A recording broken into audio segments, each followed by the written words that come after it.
What role do you think, or what role should or does, the U.S. tech sector play in all of this?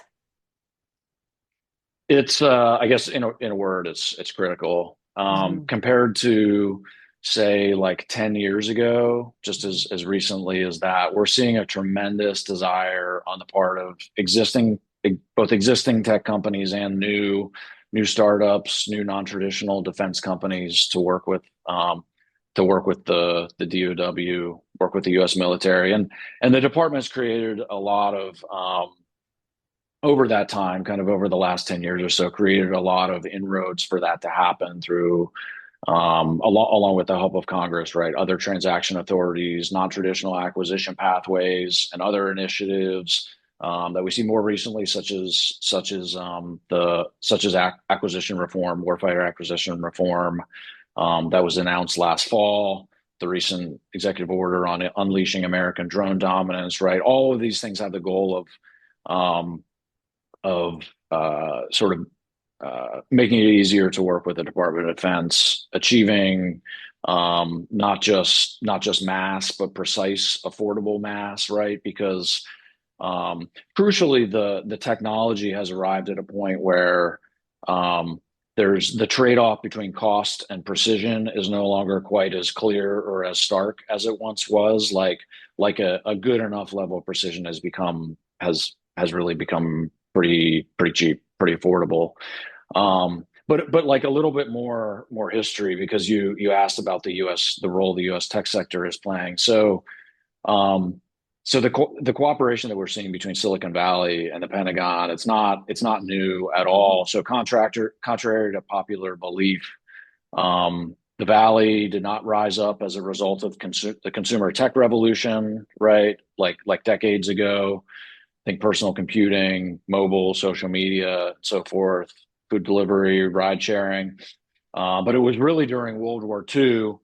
Um, the War Department at the time established relationships with Stanford, MIT, and other universities to develop radar. That was kind of the big one, but other critical technologies as well that were needed in the war.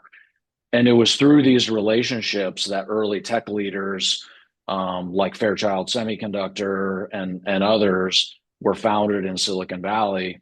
And so the Valley would not exist in its current form without the defense establishment.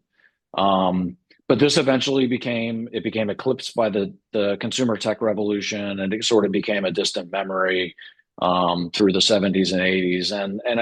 And so we saw this disconnect then grew between the military and the Valley. And this disconnect came to a head really with Project Maven about 10 years ago. Right. Can you walk us through that? Sure. So Project Maven was a DoD initiative to use machine learning to help analyze drone surveillance footage, really to automate the process of analyzing imagery that human analysts were just drowning in. This was, think we were still in Afghanistan at the time. We had this exponential proliferation of sensors, full motion video, thousands and thousands of hours that human analysts couldn't possibly analyze anymore. And so Google won part of this contract again to apply machine learning to this problem.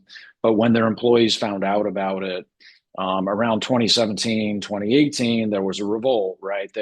Hundreds signed open letters opposing it. Some quit because of this idea or the realization that their work could be used in targeting, could be used to potentially take human life, right? And so Google ultimately declined to renew.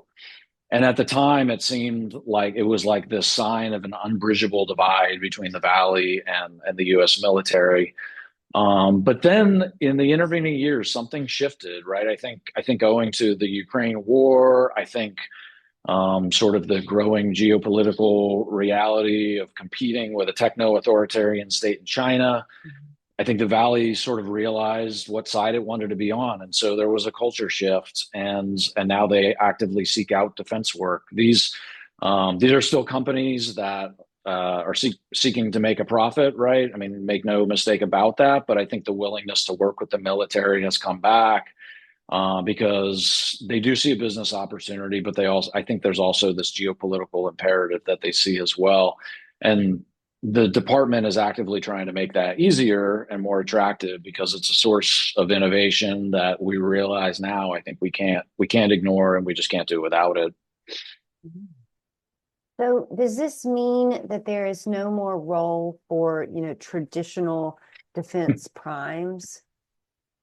Thank you for asking that question.